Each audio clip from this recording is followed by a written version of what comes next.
তো আজকে আমরা শুরু করব হচ্ছে basic concept of atomic theory, molecular theory and equivalent wait. তাহলে এটা হচ্ছে 11 এর প্রথম চ্যাপ্টার। আমরা প্রথম চ্যাপ্টার থেকে স্টার্ট করছি এবং এটা নিটের জন্য খুবই ইম্পর্টেন্ট। এখান থেকে প্রত্যেকবারই এই নিটে কোশ্চেন থাকেই। তো আমরা চলো শুরু করি আজকের প্রথম চ্যাপ্টার, যেটাকে আমরা বাংলায় বলি অনুবাদ পরমাণুবাদ। তাহলে basic concept of atomic theory, molecular theory and equivalent weight. Gram তুল্যাঙ্ক যেটাকে বলা হয়, বা তুল্যাঙ্ক ভর যেটাকে আমরা বলছি।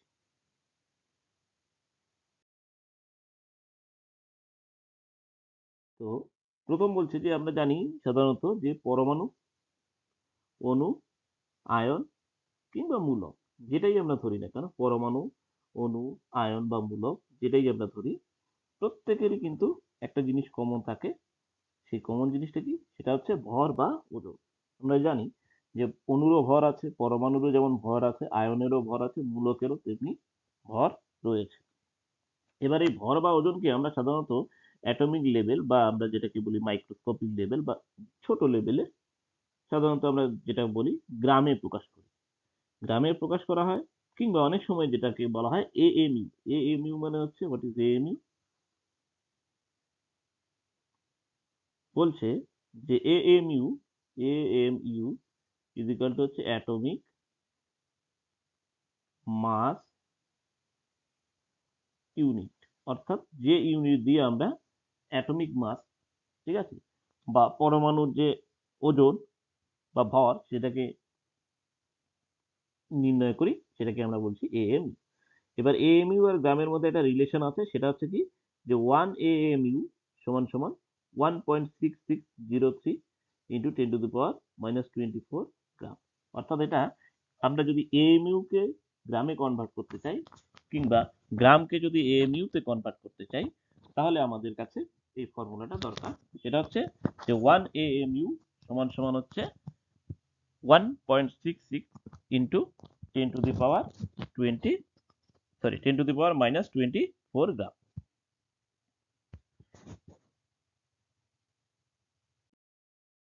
এরপর যেটা আমাদের জানতে হবে সেটা হচ্ছে, যেটা আমি জাস্ট মানে স্পেসিফিক ভাবে কয়েকটা গিয়ে বলবো, এখান থেকে টোটালটা আমাদের দরকার নেই, যতটুকু দরকার সেটা হচ্ছে গ্রাম পারমাণবিক ওজন। এই গ্রাম পারমাণবিক ওজন হচ্ছে একটা ইম্পর্টেন্ট একটা টার্ম, যেটাকে আমরা বলছি। সেটা কি বলছে? যে কোনো মৌলের পারমাণবিক ওজনকে গ্রাম এককে প্রকাশ করলে যত গ্রাম হয়, তত গ্রাম ওজনকে ওই মৌলের গ্রাম পারমাণবিক ওজন বলে। অর্থাৎ গ্রাম পারমাণবিক ওজন কি? যে একটা যে কোনো মৌল, সে মৌলের যে পারমাণবিক ওজন, সে পারমাণবিক ওজনকে যদি আমরা গ্রামে প্রকাশ করি, তাহলে পরে যেইটা পাবো, যে ওজনটা পাবো, সেই গ্রাম ওজনকে আমরা বলছি গ্রাম পারমাণবিক ওজন।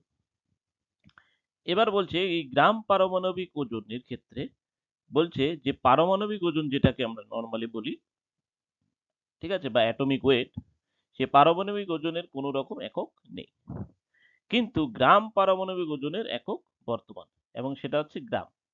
গ্রাম পারমাণবিক ওজনের একক কিন্তু গ্রাম, কিন্তু পারমাণবিক ওজনের কোনো নেই, একক নেই। যেমন আমরা যদি বলি নাইট্রোজেন N2, ঠিক আছে, তাহলে নাইট্রোজেনের ক্ষেত্রে আমরা জানি যে নাইট্রোজেনের পারমাণবিক ওজন কত? 14। বা অক্সিজেন O2, সেটার পারমাণবিক ওজন কত? O2 এর পারমাণবিক ওজন হচ্ছে 16। কিন্তু নাইট্রোজেনের গ্রাম পারমাণবিক ওজন হচ্ছে 14 গ্রাম। আমরা যদি বলি গ্রাম অ্যাটমিক ইউনিট বা অ্যাটমিক ওয়েট সমান সমান হচ্ছে gram atomic weight is equal to কত? নাইট্রোজেনের ক্ষেত্রে 14 গ্রাম, আর অক্সিজেনের ক্ষেত্রে 16 গ্রাম। মানে জাস্ট পারমাণবিক ওজন যা আছে সেটাকে শুধু আমরা তার সঙ্গে গ্রাম লাগিয়ে দিব। গ্রাম লাগিয়ে দিলে পরেই আমরা যেটা পাবো সেটাকেই আমরা বলছি গ্রাম পারমাণবিক ওজন।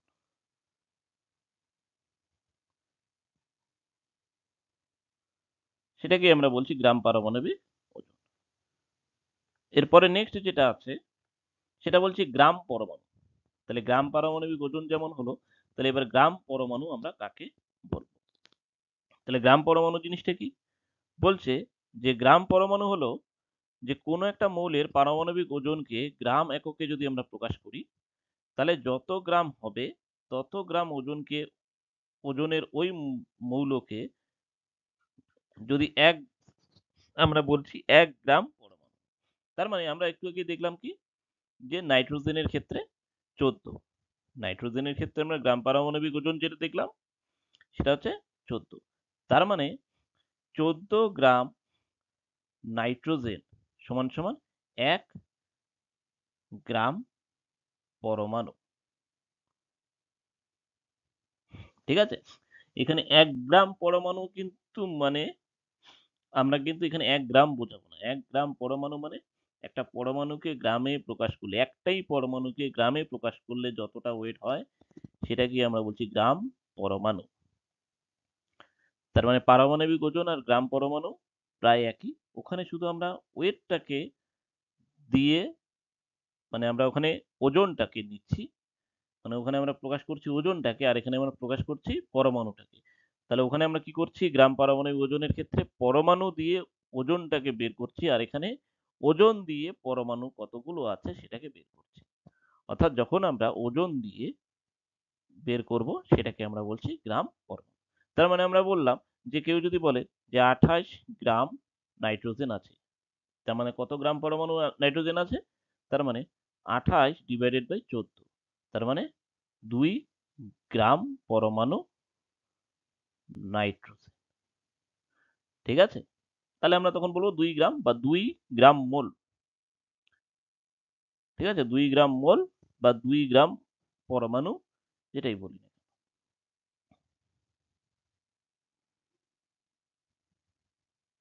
ঠিক আছে, তাহলে এটা গেল। নেক্সট বলছে কি বলছে, এখানে গ্রাম পরমাণুর সংখ্যা। অর্থাৎ এখানে নেক্সট বলছে গ্রাম পরমাণু সংখ্যা। তাহলে গ্রাম পরমাণু সংখ্যা মানে গ্রাম মোল নাম্বার যেটাকে আমরা বলছি, গ্রাম অ্যাটমিক নাম্বার।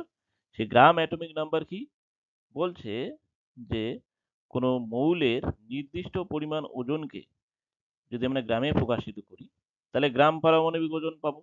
সেই গ্রাম পারমাণবিক ওজন দ্বারা যদি আমরা ভাগ করি, ঠিক আছে, তাহলে যে সংখ্যাটা পাবো সেটাকে আমরা বলছি ওই মৌলে উপস্থিত গ্রাম পরমাণু সংখ্যা। মানে এই যে একটু আগে বললাম গ্রাম পরমাণু, সেই গ্রাম পরমাণুর যে সংখ্যাটা সেটাকে আমরা কি করে বের করব? ওই যে বললাম একটু আগে যে 28 কে আমরা ভাগ করলাম কত দিয়ে? 14 দিয়ে, 2 বের হলো, তাহলে 2 গ্রাম পরমাণু আমার বর্তমান। ঠিক আছে, তাহলে এভাবে আমরা গ্রাম পরমাণু সংখ্যাটা বের করতে পারি, গ্রাম মোল নাম্বার যেটাকে বলা হয়। তাহলে গ্রাম পরমাণু সংখ্যা সমান সমান কোনো একটা মৌলের মোট যে ওজন সেটাকে আমরা গ্রামে নেব ডিভাইডেড বাই মৌলের গ্রাম পারমাণবিক ওজন। মানে গ্রাম পারমাণবিক ওজন মানে একটা মৌলের পরমাণুর যা ওজন হবে সেটাকে আমরা বলছি গ্রাম পারমাণবিক ওজন। এরপরে নেক্সট বলছে যে আণবিক ওজন বা আণবিক ভর বা আণবিক গুরুত্ব। অর্থাৎ আমরা এতক্ষণ পরমাণুতে ছিলাম, এবার আমরা দেখছি জানি যে এক বা একাধিক পরমাণু মিলে আমাদের অণু তৈরি হয়। এবার সেই অণুটারও একটা ওজন থাকবে, সেটাকে আমরা বলছি আণবিক ওজন বা আণবিক ভর কিংবা আণবিক গুরুত্ব।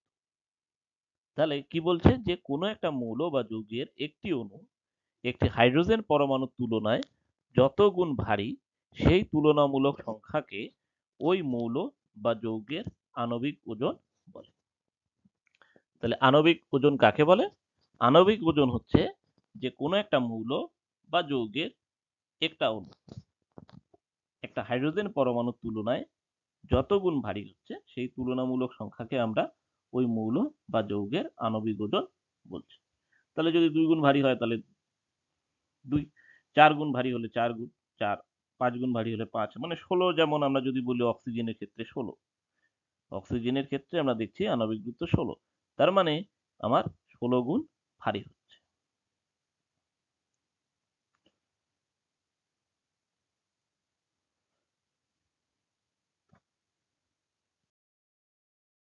এরপরে নেক্সট কি আছে? নেক্সট বলছে যে মৌলের পারমাণবিকতা। অ্যাটমিসিটি যেটাকে বলা হয়, পারমাণবিকতা। অর্থাৎ কোনো একটা মৌলের মধ্যে কতগুলো বা কত সংখ্যক পরমাণু মিলিত হয়ে একটা অণু তৈরি করছে, সেই পরিমাণটাকে বলছি আমি ওর পারমাণবিকতা। তাহলে কি বলছে, কোনো মৌলের একটি অণুতে যত সংখ্যক পরমাণু থাকবে সেই সংখ্যাকে ওই মৌলের পারমাণবিকতা বলা হয়। যেমন আমরা যদি বলি নাইট্রোজেনের ক্ষেত্রে, তাহলে N2 নাইট্রোজেন, এর ক্ষেত্রে পারমাণবিকতা কত? 2, কারণ দুটো নাইট্রোজেন পরমাণু মিলে একটা নাইট্রোজেন অণু তৈরি হচ্ছে। আবার আমরা যদি বলি হিলিয়াম, হিলিয়ামের ক্ষেত্রে পারমাণবিকতা কত? হিলিয়ামের ক্ষেত্রে পারমাণবিকতা 1। আবার যদি বলি সোডিয়াম, পারমাণবিকতা 1। Cl2 এর ক্ষেত্রে পারমাণবিকতা 2। ঠিক আছে, তাহলে এইভাবে আমরা পারমাণবিকতা বা অ্যাটমিসিটি বের করতে পারি। তাহলে কতটা পরিমাণ পরমাণু আছে একটা অণু তৈরি করার জন্য, সেইটাকেই আমরা বলছি ওর পারমাণবিকতা।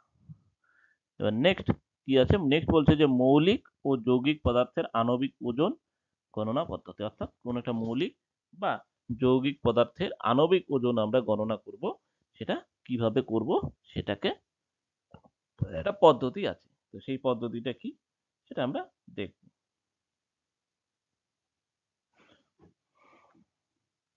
কি বলছে যে মৌলের আণবিক ওজন কি করে করব, মৌলের আণবিক ওজন সমান সমান কি, মৌলের পারমাণবিক ওজন ইনটু মৌলের অণুর পারমাণবিকতা।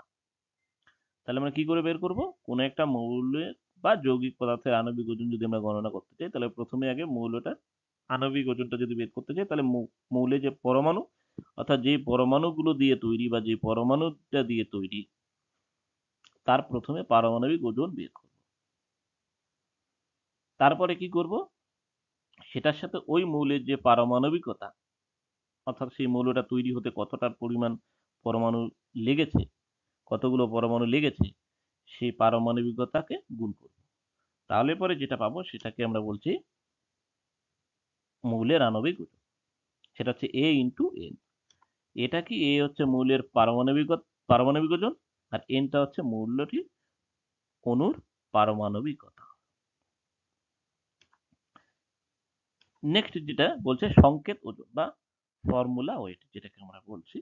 তাহলে ফর্মুলা ওয়েট বা সংকেত ওজন কাকে বলছি, বলছে কোনো পদার্থকে যে সংকেতের সাহায্যে প্রকাশ করা হয়, সেই সংকেতে উপস্থিত পরমাণুগুলির পারমাণবিক ওজনের যে সমষ্টি যদি আমরা নিই, তাহলে ওই পদার্থের সংকেত ওজন পাওয়া যায়। অর্থাৎ যেই সংকেতের সাহায্যে আমরা প্রকাশ করছি কোন একটা মৌলকে, সাপোজ আমরা যদি বলি NaCl, এখানে যেমন NaCl দেওয়া আছে, হ্যাঁ, NaCl নিতে পারি, কিংবা আমরা অন্য কিছু নিতে পারি।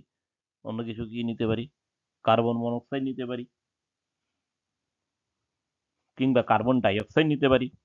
তাহলে NaCl তো দেওয়া আছে, কার্বন মনোক্সাইডের ক্ষেত্রে যদি দেখি, তাহলে কার্বনের যে পারমাণবিক ওজন, সে কার্বনের পারমাণবিক ওজন কত, 14 না, কার্বনের পারমাণবিক ওজন হচ্ছে 12, প্লাস অক্সিজেনের পারমাণবিক ওজন কত, 16। তাহলে 16 আর 12 করলে কত হচ্ছে, 28। তার মানে কার্বন মনোক্সাইডের ইয়ে হচ্ছে সংকেত ওজন হচ্ছে 28। আবার কার্বন ডাইঅক্সাইডের ক্ষেত্রে যদি বলি, কার্বন হচ্ছে 12 প্লাস দুটো আছে, অক্সিজেন একটাই 16, তাহলে 12 প্লাস 32 সমান সমান হচ্ছে 44। তাহলে এগুলোকে আমরা বলছি সংকেত ওজন বা ফর্মুলা ওয়েট।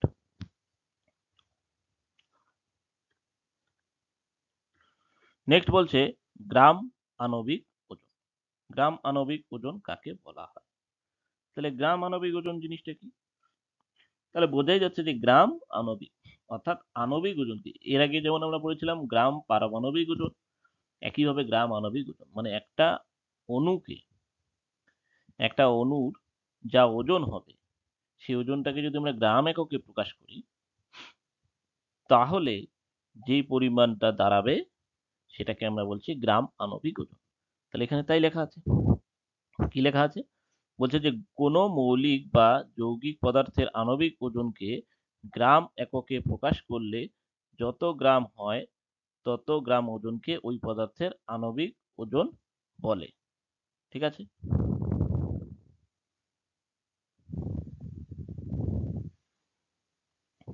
তাহলে আণবিক ওজনের কোনো একক নেই, কিন্তু গ্রাম আণবিক ওজনের একক আছে। একই ঘটনা, যেমন আমরা বলেছিলাম যে পারমাণবিক ওজনের কোনো একক নেই, আবার গ্রাম পারমাণবিক ওজনের একক আছে, ওই একই। তাহলে গ্রাম আণবিক ওজনেরও একক হচ্ছে কি হবে, গ্রাম। যেমন nitrogen, oxygen, carbon die oxide, এগুলোর ক্ষেত্রে যদি দেখি, তাহলে নাইট্রোজেনের ক্ষেত্রে আমরা কি বলছি, নাইট্রোজেনের ক্ষেত্রে দেখো, নাইট্রোজেনের ক্ষেত্রে ইয়ে হচ্ছে কত, আণবিক ওজন কত, 28। কারণ একটা নাইট্রোজেনের ক্ষেত্রে 14, তাহলে দুটো নাইট্রোজেন মিলে যখন একটা নাইট্রোজেন অণু তৈরি করে তখন সেটা হয়ে যাচ্ছে 28। আবার 32, একটা অক্সিজেনের জন্য আমরা বলেছিলাম একটা অক্সিজেন পরমাণুর জন্য 16, তাহলে দুটো অক্সিজেন পরমাণু মানে 16 32। আবার কার্বন ডাই অক্সাইডের ক্ষেত্রে যদি দেখি, তাহলে কার্বন ডাই অক্সাইডের ক্ষেত্রে কি বললাম, একটু আগেই বলা হলো যে কার্বন ডাই অক্সাইডের ক্ষেত্রে CO2, তাহলে একটা কার্বন এখানে, তাহলে একটা কার্বনের জন্য কত, পারমাণবিক ওজন প্লাস অক্সিজেন, অক্সিজেনের আমরা যদি ডাইরেক্ট আণবিক ওজন লিখে দিই 32, সেটাও হবে। আবার আমরা যদি পারমাণবিক ওজনকে পারমাণবিকতা দিয়ে গুণ করি তাহলে পরে হবে, তাহলে পরে 44। আর যদি আমরা এটাকে যদি ধরে দুটো পারমাণবিকতা ইন্টু একটার জন্য কত 16, তাহলে 16 দুগুণে কত 32। তার মানে আমি যেভাবেই যাই না কেন, কারণ এখানে বলেছে যে আণবিক ওজন আমরা বের করছি মূলের পারমাণবিক ওজন ইন্টু এই যে মূলের অণুর পারমাণবিকতা এ ইন্টু এন, তাহলে এই ফর্মুলা দিয়ে গেলেও আমাদের হবে। আবার আপনার যদি নর্মালি যদি ডাইরেক্ট যদি বলি যে আণবিক ওজন দিয়ে, তাহলেও আমাদের হবে, একই ব্যাপার।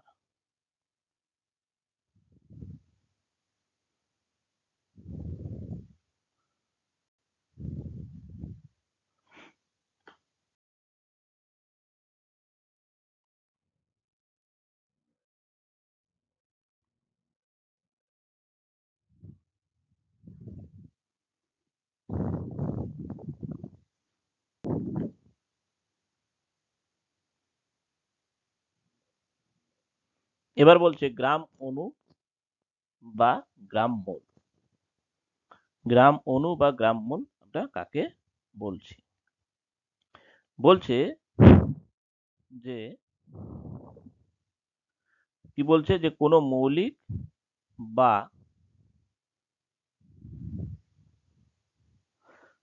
যৌগিক পদার্থের আণবিক ওজনকে গ্রাম এককে প্রকাশ করলে যত গ্রাম হয় তত গ্রাম ওজনের পদার্থকে ওই পদার্থের 1 গ্রাম অণু বা 1 গ্রাম মোল বলা হয়। তাহলে কি বলেছে যে কোনো মৌলিক বা যৌগিক পদার্থের আণবিক যে ওজন, সেই আণবিক ওজনকে যদি আমরা গ্রাম এককে প্রকাশ করি তাহলে পরে যত গ্রাম হবে তত গ্রাম ওজনের পদার্থকেই ওই পদার্থের 1 গ্রাম অণু বা 1 গ্রাম মোল বলে। তাহলে বোঝা গেল যে একটা মৌলিক বা যৌগিক পদার্থ আছে, সেটার যে আণবিক ওজন, সেই আণবিক ওজনটাকে আমি প্রথমে গ্রাম এককে প্রকাশ করলাম, তাহলে যতটা হবে সেটাই। মানে এর আগে আমরা যেমন বলেছিলাম গ্রাম পরমাণু, একই ঘটনা, গ্রাম পরমাণু তখন বলেছিলাম, এখন বলছি গ্রাম অণু বা গ্রাম মোল।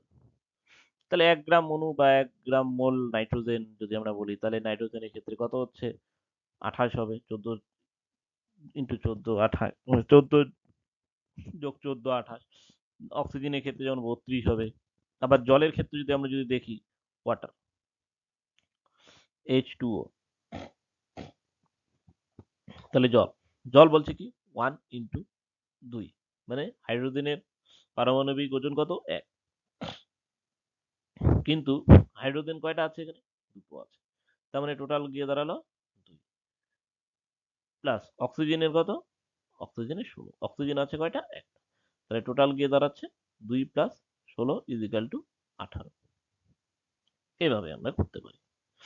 নেক্সট কি বলছে, নেক্সট বলছে গ্রাম অণুর সংখ্যা, ওই একই কথা, এর আগে যেরকম আমরা গ্রাম পরমাণুর সংখ্যা বের করেছিলাম একইভাবে গ্রাম অণুর সংখ্যা বের করব। গ্রাম অণুর সংখ্যা কি করে বের করব, আমরা জানি যে আণবিক ওজন আছে, সে আণবিক ওজন কোন একটা নির্দিষ্ট পরিমাণ ওজনকে আমরা যদি ওর গ্রাম আণবিক ওজন দ্বারা ভাগ করে দিই, তাহলে গ্রাম আণবিক ওজন দ্বারা ভাগ করলে পরে যে মানটা পাবো বা যে সংখ্যাটা পাবো সেটাকে আমরা বলছি তার গ্রাম অণুর সংখ্যা। ঠিক আছে, তাহলে সেটাকে আমরা বলছি গ্রাম অণুর সংখ্যা। তাহলে গ্রাম অণুর সংখ্যা সমান সমান কি, পদার্থের গ্রামে প্রকাশিত ওজন ডিভাইডেড বাই আণবিক। তাহলে এটা আমাদের লাগবে পরে। তাহলে এইভাবে আমরা গ্রাম অণু সংখ্যা বের করতে পারি। এরপরে যেটা আসলো সেটা হচ্ছে গ্রাম আণবিক আয়তন বা মোলার আয়তন। হোয়াট ইজ মোলার আয়তন? মানে গ্রাম আণবিক আয়তন কাকে বলে? গ্রাম আণবিক আয়তন হচ্ছে যে আমরা যদি বললাম যে এই যে গ্রামে যখন আমরা প্রকাশ করলাম, তখন গ্রামে প্রকাশ করার পরে বলছে যে আমরা যদি গ্যাসীয় পদার্থ, তাহলে পরে গ্যাসীয় পদার্থের ক্ষেত্রে কি বলছে? বলছে নির্দিষ্ট চাপ আর উষ্ণতায় 1 গ্রাম অণু পরিমাণ আমি যেকোনো গ্যাসীয় পদার্থকে একটা যেকোনো পাত্রে আমি দিয়ে দিলাম। দেওয়ার পরে সেই পরিমাণ গ্যাসীয় পদার্থটা যে আয়তন দখল করে থাকবে, ওই চাপ এবং ওই উষ্ণতায়, এটা মাথায় রাখতে হবে, ওই চাপ এবং ওই উষ্ণতায় ওই পদার্থের গ্রাম আণবিক আয়তন বলা হয়। তাহলে গ্রাম আণবিক আয়তন বা মোলার আয়তন কাকে বলে? যে নির্দিষ্ট চাপ আর উষ্ণতায় 1 গ্রাম অণু কোনো গ্যাসীয় পদার্থ যে পরিমাণ বা যে আয়তন দখল করে, তাকে ওই চাপ ও উষ্ণতায় ওই পদার্থের গ্রাম আণবিক আয়তন বা মোলার আয়তন বলে। এবার এই মোলার আয়তনের কিছু আছে ঘটনা। সে মোলার আয়তনের কি ঘটনা আছে? বলছে প্রমাণ চাপ আর উষ্ণতা যদি আমরা বলি, অর্থাৎ NTP, natural temperature and pressure, সে এনটিপিতে গ্রাম আণবিক আয়তন বা মোলার আয়তনটা কি হবে সেটা এখানে দেওয়া আছে। যে প্রমাণ চাপ আর উষ্ণতা যদি আমরা নিই, তাহলে 1 গ্রাম অণু পরিমাণ সমস্ত গ্যাসীয় পদার্থ 22.4 লিটার দখল করবে। অর্থাৎ এই যে এটা ভেরি ইম্পর্টেন্ট, আয়তন দখল করে। তার মানে এখানে মাথায় রাখতে হবে যে 1 গ্রাম অণু পরিমাণ, এটা মাথায়, তাহলে 1 গ্রাম অণু পরিমাণ এনটিপিতে 1 গ্রাম অণু পরিমাণ গ্যাসীয় পদার্থ, যে কোনো গ্যাসীয় পদার্থ হোক না কেন, তারা কতটা পরিমাণ আয়তন দখল করে থাকবে? 22.4 লিটার আয়তন দখল করে থাকবে। তার মানে এনটিপিতে গ্যাসীয় পদার্থের গ্রাম আণবিক আয়তন বা মোলার আয়তনের মান হচ্ছে 22.4 লিটার। তাহলে এই মান গ্যাসের প্রকৃতি বা আণবিক ওজনের উপর নির্ভর করবে না। কারো আণবিক ওজন বেশি হতেই পারে, কারো আণবিক ওজন কম হতেই পারে, কিন্তু তাদের যে আয়তন হচ্ছে সেটা 22.4 লিটারই হবে। তার মানে আমরা বললাম যে আমি যদি 1 গ্রাম অণু N2 গ্যাস নিই, সেটারও আয়তন কত হবে? 22.4 লিটার। আবার যদি আমি 1 গ্রাম অণু অক্সিজেন নিই, সেটারও আয়তন হবে 22.4 লিটার। কিন্তু 1 গ্রাম অণু অক্সিজেন মানে কত গ্রাম? 1 গ্রাম অণু অক্সিজেন মানে হচ্ছে 32 গ্রাম। আবার 1 গ্রাম অণু নাইট্রোজেন মানে কত? 28 গ্রাম। তার মানে গ্রামের হিসেবে কিন্তু 4 গ্রাম কম আছে, তাই না? অক্সিজেনের 32, নাইট্রোজেনের 28, কিন্তু তাদের যে আয়তন সেটা হচ্ছে 22.4 লিটার, এটাও 22.4 লিটার। তার মানে আমি যদি 28 গ্রাম নাইট্রোজেন গ্যাসকে ছেড়ে দিই, তাহলে সেও 22.4 লিটার স্থান দখল করে থাকবে। আবার 32 গ্রামকে যদি ছেড়ে দিই অক্সিজেন, তাহলেও সেও 22.4 লিটার আয়তন দখল করবে। তাহলে আমরা এইভাবে এটাকে বলতে পারি কিভাবে, যে এনটিপিতে যে কোনো গ্যাসের 22.4 লিটার আয়তনে গ্যাসটির 1 গ্রাম অণু পরিমাণ থাকে। ঠিক আছে? তাহলে 22.4 লিটার আয়তনে গ্যাসটির 1 গ্রাম অণু পরিমাণ থাকছে।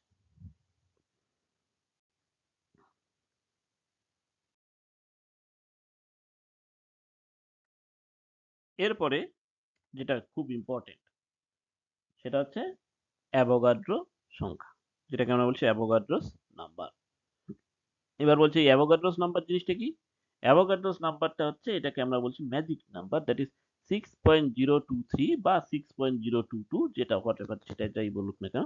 তাহলে মোটমাট হচ্ছে 6.023 ইন্টু 10 টু দি পাওয়ার 23, বা এটাকে অনেক সময় অনেকেই বলে 6.022 ইন্টু 10 টু দি পাওয়ার 23। তো সেটা কোনো ফ্যাক্টর নয়, 6.023 বললেও কোনো সমস্যা নেই, 6.022 বললেও সমস্যা নেই। তাহলে 6.023 to 10 to the power 23 is the magic number. এটাকে বলা হয় অ্যাভোগাড্রো সংখ্যা। এটাকে এন এ দ্বারা প্রকাশ করা হয়, capital N capital A, N A দ্বারা প্রকাশ করা হয়, অ্যাভোগাড্রোস নাম্বার। এবার এটা দিয়ে কি মজা? এটা দিয়ে মজাটা হচ্ছে দেখি, ১ নাম্বার কি মজা? বলছে ১ গ্রাম অণু পরিমাণ যে কোনো মৌলিক বা যৌগিক পদার্থের মধ্যে কত পরিমাণ অণু থাকে? 6.023 × 10^23। তার মানে কেউ যদি বলে যে আমার কাছে ১ গ্রাম অণু পরিমাণ মৌলিক বা যৌগিক পদার্থ আছে, তাহলে আমার হাতে কতগুলো অণু সংখ্যা আছে? তাহলে স্ট্রেট 6.023 × 10^23। আবার কেউ যদি বলে যে আমার কাছে ১ গ্রাম পরমাণু পরিমাণ যে কোনো মৌলিক পদার্থ আছে, তাহলে আমার কাছে পরমাণু সংখ্যা কতগুলো? তাহলে মোট পরমাণু সংখ্যা হচ্ছে 6.023 × 10^23 টি পরমাণু আছে। তাহলে কেউ যদি বলে আমার কাছে ১ গ্রাম অণু পরিমাণ আছে, তাহলে পরেও তার কাছে 6.023 × 10^23 6.023 × 10^23 টি অণু আছে। আবার কেউ যদি বলে আমার কাছে ১ গ্রাম পরমাণু মৌলিক পদার্থ আছে, তাহলে পরেও সেক্ষেত্রে তাহলে তার কাছে পরমাণু সংখ্যা কত হবে? 6.023 × 10^23 টি পরমাণু আছে। আবার মজার গল্প, কেউ যদি বলে যে আমার কাছে 22.4 লিটার একটা গ্যাসীয় পরমাণু আছে, তাহলে 22.4 লিটার আয়তনের পরমাণু আছে। তাহলে কেউ বলল যে আমার এই পাত্রটার মধ্যে নাইট্রোজেন গ্যাস বা অক্সিজেন গ্যাস 22.4 লিটার আছে, তাহলে এখানে কতগুলো পরমাণু আছে? তাহলে সেখানে পরমাণু সংখ্যা বা অণু সংখ্যা আমাদের কত হচ্ছে? 6.023 × 10^23 এই পরিমাণটাই আছে। তাহলে 22.4 লিটার যে কোনো গ্যাসীয় পদার্থের মধ্যে অণু সংখ্যা কত? 6.023 × 10^23। আবার কেউ যদি বলে যে আমার কাছে ১ গ্রাম আয়ন পদার্থ আছে, তাহলে ১ গ্রাম আয়ন পদার্থের মধ্যে তাহলে কতগুলো আয়ন থাকবে? সেম 6.023 × 10^23 টি আয়ন রয়েছে। তাহলে আমরা এই অ্যাভোগাড্রো সংখ্যা দিলেই আমরা অনেক কিছু জিনিস পেয়ে যাব, বা অনেক কিছু জিনিস যদি আমরা দেখি তাহলে সেগুলোর মধ্যে অ্যাভোগাড্রো সংখ্যা রয়েছে। তাহলে কেউ যদি আমাকে বলে যে আমার কাছে কি আছে? আমার কাছে 44.8 লিটারের অক্সিজেন গ্যাস আছে, তাহলে আমার কাছে মোট অণু সংখ্যা কতগুলো হলো অক্সিজেনের? তাহলে পরে 1 ক্যালকুলেশন, এটা হচ্ছে জাস্ট 22.4 লিটারের ডাবল, তার মানে 2 × 6.023 × 10^23 জাস্ট ডাবল। ঠিক আছে, তাহলে এটা হচ্ছে অ্যাভোগাড্রো সংখ্যা, এবং এই অ্যাভোগাড্রো সংখ্যাটা সমস্ত জায়গাতে লাগে আমরা জানি, আমরা বেশিরভাগ ক্ষেত্রেই আমরা অ্যাভোগাড্রো নাম্বার ইউজ করি। এবারে নেক্সট হচ্ছে এই অ্যাভোগাড্রো সংখ্যা দিয়ে আমরা কি কি অ্যাপ্লিকেশন করতে পারি, অর্থাৎ অ্যাভোগাড্রো সংখ্যা আমরা কোথায় কোথায় প্রয়োগ করতে পারি। কোথায় কোথায় প্রয়োগ করতে পারি?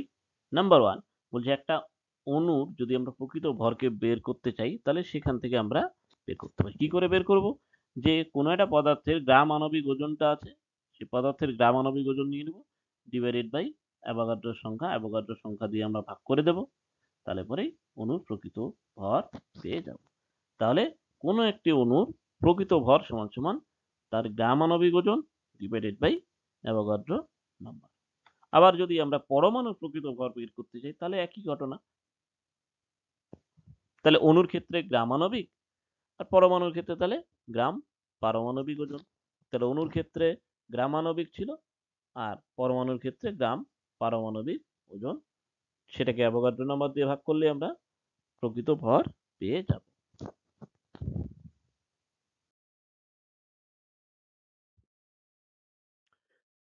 নেক্সট বলছে যে মোলের ধারণা। তাহলে হোয়াট ইজ মোল? হ্যাঁ না, মোল কাকে বলে? মোল হচ্ছে কি, যে বলছে যে ১ মোল অণুতে অণুর সংখ্যা, সেটাকে আমরা বলছি মোল। সেটা কি? যে ১ মোল পরমাণুতে পরমাণুর সংখ্যা, আবার ১ মোল আয়নে আয়নের যে সংখ্যা, আবার 1 মোল মূলকের মধ্যে যে মূলকের যে সংখ্যা সবটাই একটাই, সেটা হচ্ছে 6.023 × 10⁻23। তাহলে এবার এটাকেই আমরা বলছি মোল সংখ্যা। তাহলে এখন 1 ডেসিমল যদি আমরা বলি, বলতে পারে কেউ 1 ডেসিমল, আমার কাছে 1 ডেসিমল আছে। 1 ডেসিমল মানে কত? 10⁻⁻1 মোল। আবার 1 সেন্টিমোল মানে কত? 10⁻⁻2 মোল। মিলিমোল কত? 10⁻⁻3। এবারে আমরা বলতে পারে কেউ 1 mm মানে 1 মিলি। তাহলে 1 মিলিমোল যদি আমরা করি 0.001 মোল। এতটা মোল আমার কাছে আছে। এবার কেউ যদি বলি 1 ডেসিমল, তাহলে 1 ডেসিমল মানে হচ্ছে 0.1 মোল। এত পরিমাণ তার কাছে আছে।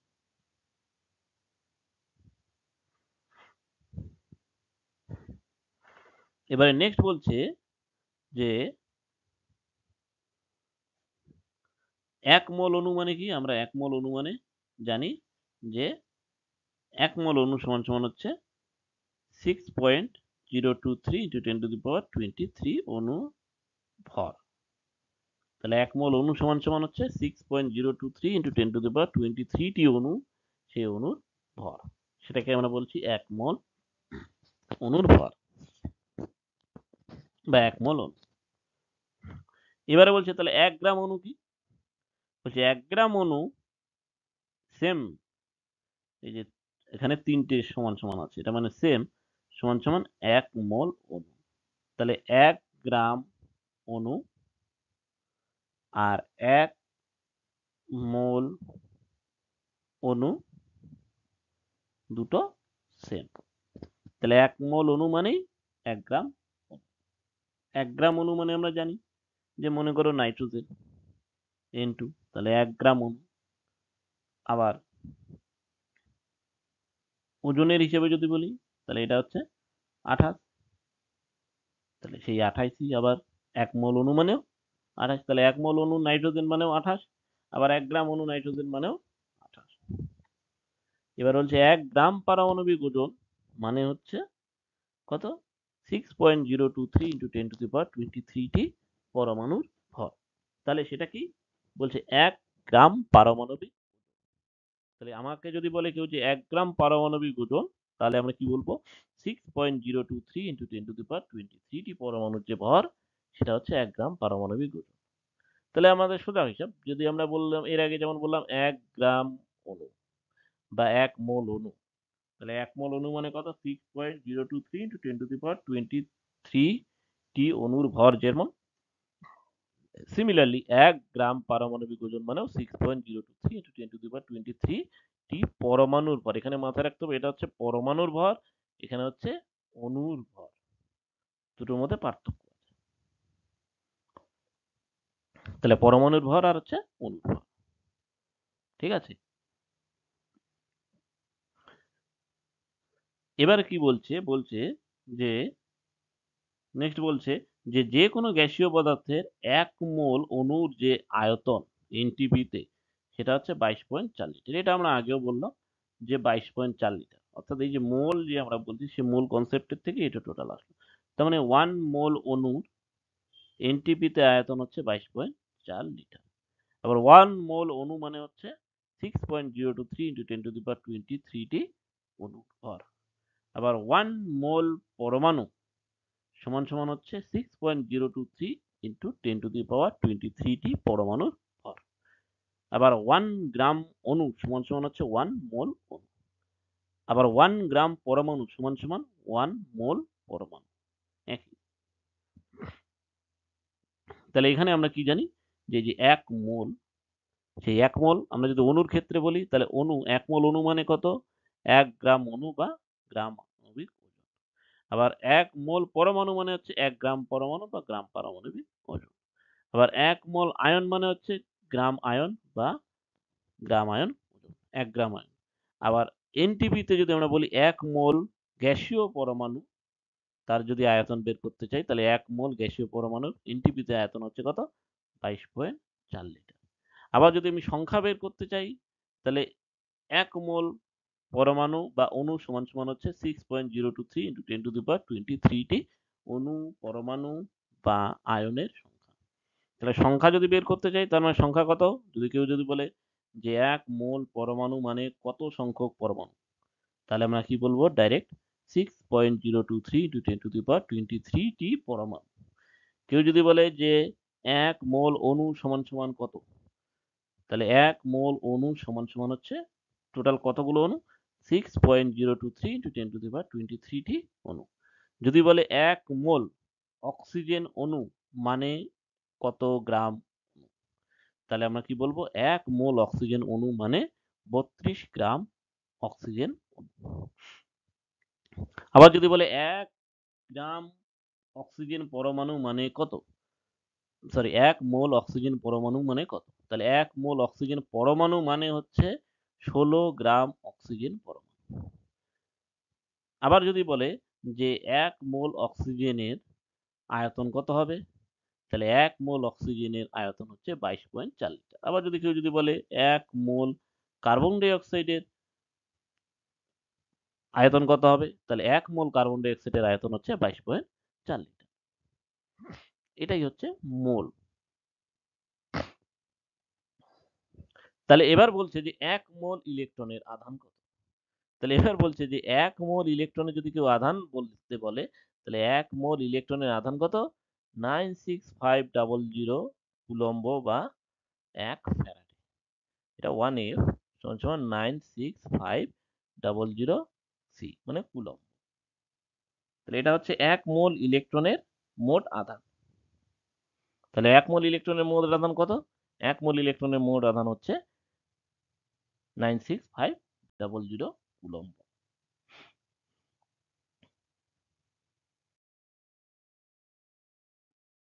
এবার নেক্সট বলছে যে অ্যাভোগাড্রো প্রকল্প, যেটা আমরা পড়েছিলাম, যেখান থেকে আমরা অ্যাভোগাড্রো নাম্বার পেয়েছিলাম, সেই অ্যাভোগাড্রো প্রকল্পের প্রয়োগ এবং কয়েকটা গুরুত্বপূর্ণ সিদ্ধান্ত। কি কি সেই প্রয়োগটা কি এবং গুরুত্বপূর্ণ অনুসিদ্ধান্ত কি? প্রথম বলছে যে নিষ্ক্রিয় গ্যাস ব্যতীত সব মৌলিক গ্যাসের অণুই হচ্ছে দ্বিপরমাণু। অর্থাৎ নিষ্ক্রিয় গ্যাস বাদ দিলে পরে সমস্ত যে গ্যাস আছে, ক্লোরিন বলো, অক্সিজেন বলো, আমরা যদি বলি O2, Cl2, H2, ঠিক আছে, Br2, এগুলো সব গ্যাস। সমস্ত গ্যাসের হচ্ছে কি দ্বিপরমাণু। এটা অ্যাকচুয়ালি দ্বয়-বয়-রস্যি দ্বিপরমাণু। ঠিক আছে।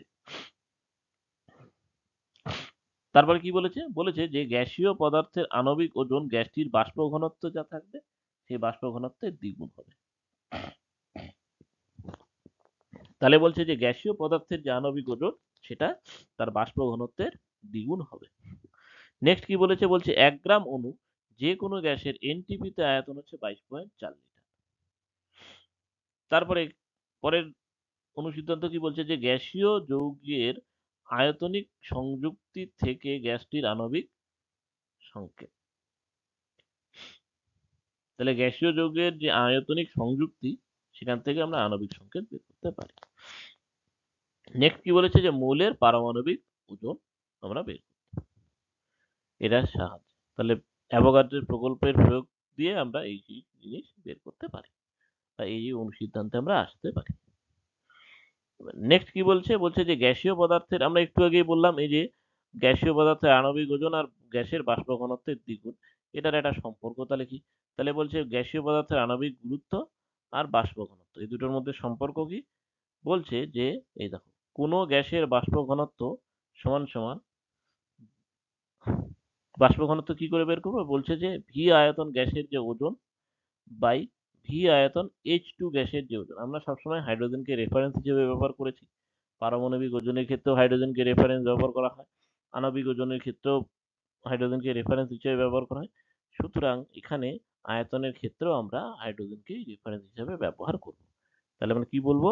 যে যে কোনো একটা গ্যাসের যা ওজন, ভি আয়তন গ্যাসের ওজন, যে কোনো ভি হতে পারে, এক্স হতে পারে, হোয়াটএভার, সেটা ওই সমপরিমাণ হাইড্রোজেন গ্যাসের মানে ওজনের তুলনায় সম আয়তনের হাইড্রোজেন গ্যাসের ওজনের তুলনায় যতটা ভারী হবে সেটাকে আমরা বলছি তার বাষ্প ঘনত্ব। তাহলে সেই বাষ্প ঘনত্ব সমান সমান কি দাঁড়াচ্ছে গিয়ে, তাহলে গ্যাসের বাষ্প ঘনত্ব, এবার একটা গ্যাসের একটা অণুর ওজন 1 ইন্টু গ্যাসের একটি অণুর ওজন ডিভাইডেড বাই হচ্ছে 2 ইন্টু একটি হাইড্রোজেন পরমাণুর ওজন। তাহলে হাইড্রোজেন পরমাণুতে দুটো আছে, তাহলে দুটো হাইড্রোজেন পরমাণু মিলে একটা হাইড্রোজেন গ্যাস অণু গ্যাস হয়। তাহলে সেক্ষেত্রে 2 ইন্টু একটি হাইড্রোজেন পরমাণুর ওজন, মানে একটা H2 হবে না, এটা অ্যাকচুয়ালি H হবে, ঠিক আছে, এটা হচ্ছে H এর ওজন।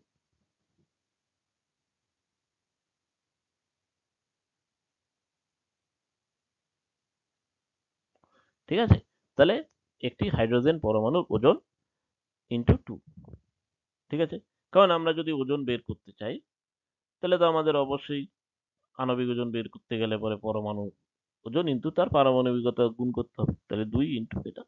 আর অণুটার এখানে আণবিক ওজন হচ্ছে একটা গ্যাসের অণু, তাহলে এটা হচ্ছে বাষ্প ঘনত্ব। তার মানে এখানে বাষ্প ঘনত্ব কি দাঁড়ালো গিয়ে, বাষ্প ঘনত্ব সমান সমান 1/2, মানে 2 মানে ডাবল হয়ে গেল, ইন্টু হাইড্রোজেনের গ্যাসের ওজন, আর এখানে হচ্ছে গ্যাসের অণুর ওজন। তাহলে এটা হচ্ছে গ্যাসীয় পদার্থের আণবিক গুরুত্ব আর বাষ্প ঘনত্বের মধ্যে সম্পর্ক। তাহলে আমরা এখানে থেকে বের করতে পারি যে এটা হাইড্রোজেনের পারমাণবিক ওজন তো 1, তার মানে 2 ইন্টু বাষ্প ঘনত্ব সমান সমান হচ্ছে আণবিক ওজন। একটি অণুর ওজন যা সেটাকে আমরা বলছি আণবিক ওজন।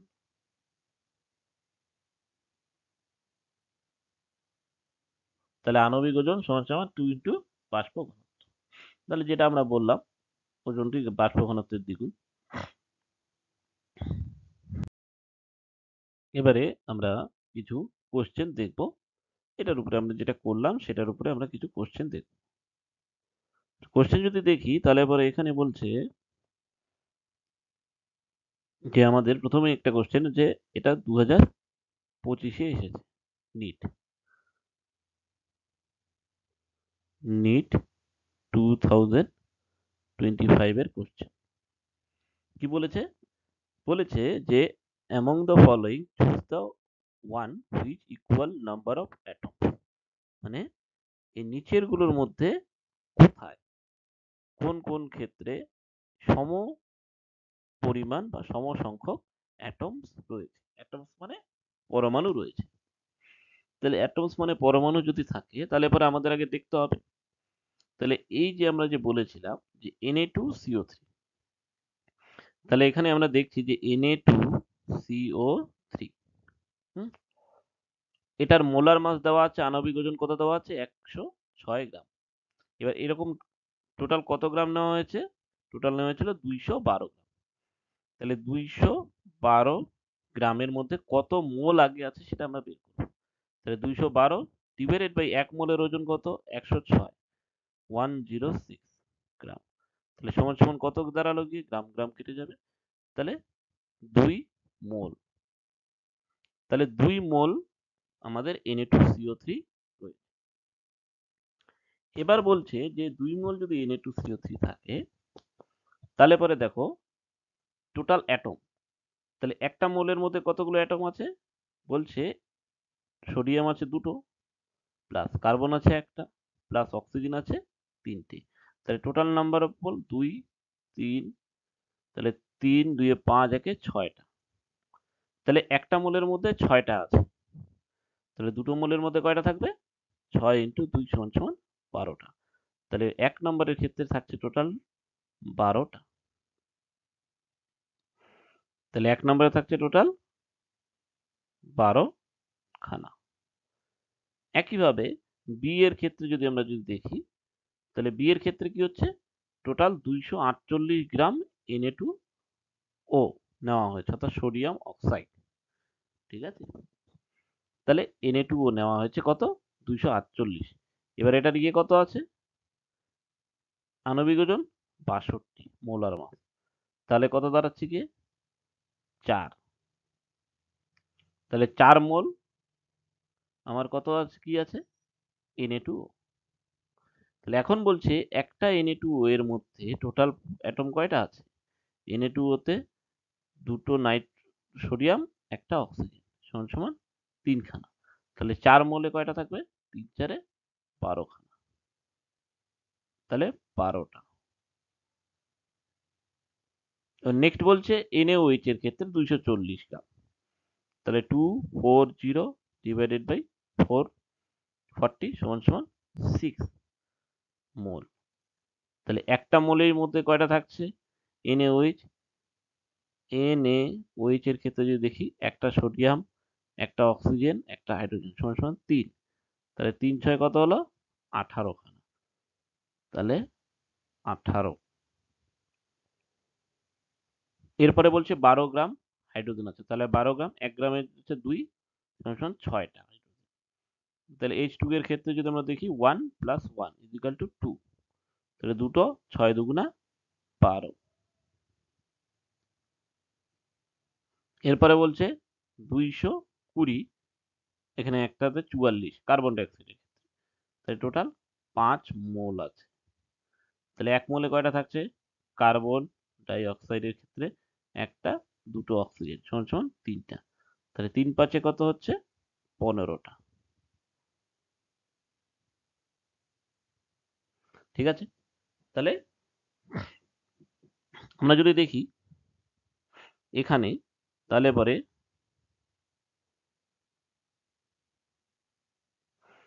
এ হচ্ছে একটা, যেখানে 12টা আছে। বি, সেখানেও টোটাল 12টা অ্যাটম পাচ্ছি। সি এর ক্ষেত্রে আমরা পাচ্ছি 18টা অ্যাটম। ডি এর ক্ষেত্রে আমরা পাচ্ছি 12 খানা অ্যাটম।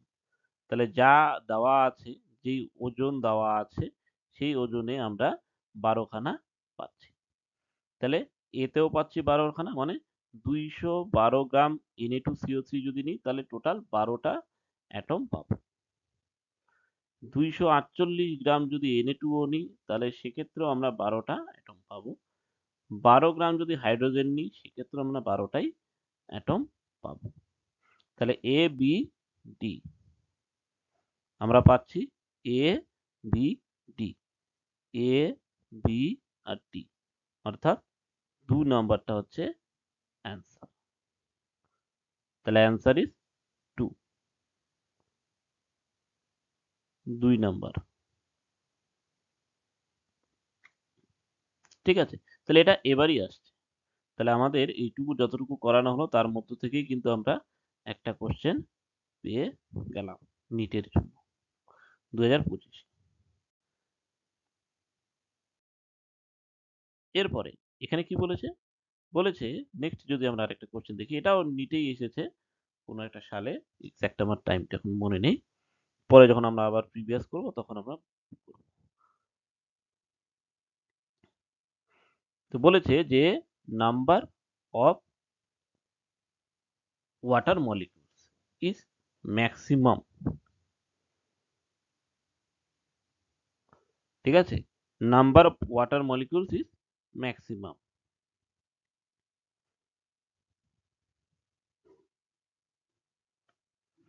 তাহলে কোথায় maximum number of water molecule থাকছে সেটা আমাদের বের করতে হবে। তাহলে এবার আমরা জানি যে 1 মোল H2O সমান সমান হচ্ছে 18 গ্রাম ওয়াটার। ঠিক আছে। আবার আমরা জানি 1 মোল H2O সমান সমান 6.023 into 10 to the power 23 molecules water। ঠিক আছে। তাহলে এখন আমরা যদি প্রথমটার ক্ষেত্রে যদি 1.8 গ্রাম ওয়াটার সমান সমান কত? তাহলে 1.8 মানে 18 গ্রামে হচ্ছে, তাহলে 1.8 ডিভাইডেড বাই 18, তাহলে ইজ ইকুয়াল টু 0.1 মোল। এত মোল আমার কি হচ্ছে? ওয়াটার হচ্ছে। তাহলে এত মোল ওয়াটার যদি হয় তাহলে অবভিয়াসলি এটা 1 মোলের থেকে কম।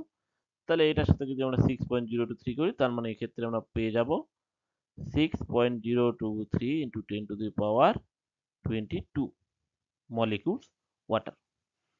18 গ্রাম ওয়াটার, 18 গ্রাম ওয়াটার মানে 18 গ্রাম H2O মানে হচ্ছে 18/18 সমান সমান 1 মোল ওয়াটার সমান সমান 6.023 into 10 to the power 23 molecules। এবার বলেছে 18 মোলস অফ ওয়াটার। তাহলে এবার 18 মোলস মানে 1 মোলস is equal to কত 6.023 into 10 to the power 23 molecules। তাহলে সেখানে 18 মোলস মানে 18 into 6.023 into 10 to the power 23। ঠিক আছে, এবারে বলছে 18 মলিকিউলস ওয়াটার। 18 মলিকিউলস ওয়াটার মানে অবভিয়াসলি 18টাই 18 18 মলিকিউলস ওয়াটার সমান সমান 80 মলিকিউলস। ঠিক আছে, তাহলে সব থেকে বেশি কোথায় হলো বলছে 18 মোল অফ ওয়াটার। এই 18 মোলস অফ ওয়াটার যদি আমরা নিই সেই 18 মোলস ওয়াটারে আমাদের কত থাকছে 18 into 6.023 into 10 to the power 23 molecules water। তাহলে সি ইজ দা অ্যান্সার। তাহলে ম্যাক্সিমাম মলিকিউলস কোথায় থাকছে 18 মোলস অফ ওয়াটারে থাকছে। নেক্সট বা লাস্ট বলছে which has maximum number of molecules among the following.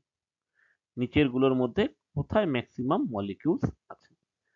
স্বাভাবিক, যদি 44 গ্রাম CO2 নিই সমান সমান 44/44 is equal to 1 moles সমান সমান 6.023 into 10 to the power 23 molecules। এবারে যদি 48 গ্রাম O3 যদি নিই তাহলে 48 গ্রাম O3 মানে হচ্ছে 48/48। কারণ অর্জনের ক্ষেত্রে আমরা যদি দেখি ও তো O3 তাহলে একটা অক্সিজেন 16 3 16 48 তাহলে সমান সমান 1 মোলস। এটার ক্ষেত্রে 6.023 into 10 to the power 23 molecules। যদি 8 গ্রাম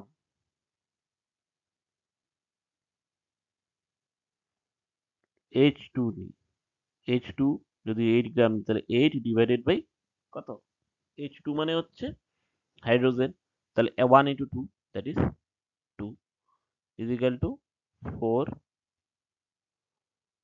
moles সমান সমান 4 into 6.023 into 10 to the power 23 molecules।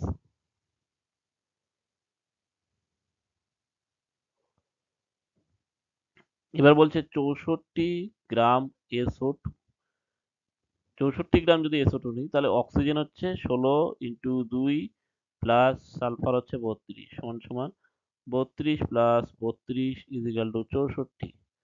তার মানে এটার ক্ষেত্রে আমরা বলতে পারি 64/64 is equal to 1 moles। 1 moles মানে 6.023 into 10 to the power 23 molecules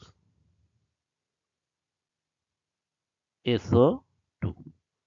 তাহলে সব থেকে বেশি হচ্ছে কোথায় হাইড্রোজেন 8 গ্রাম হাইড্রোজেনের ক্ষেত্রে সেটা হচ্ছে 4 into 6.023 into 10 to the power 23 molecules মানে এটা 4 গুণ বেশি।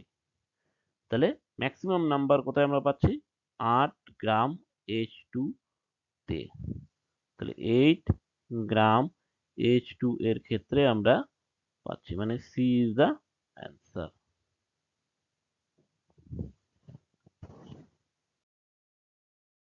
তাহলে আজকের মতো এটাই, এরপরে আমরা আবার আসবো। তো ভিডিওটা ভালো লাগলে পরে সবাই লাইক করো আর কমেন্ট করো তোমাদের কি বুঝতে অসুবিধা হলে কিংবা যদি কোনো কিছু টপিক জানার ইচ্ছে থাকে তাহলে সেক্ষেত্রে অবশ্যই তোমরা এখানে কমেন্ট করবে। ধন্যবাদ।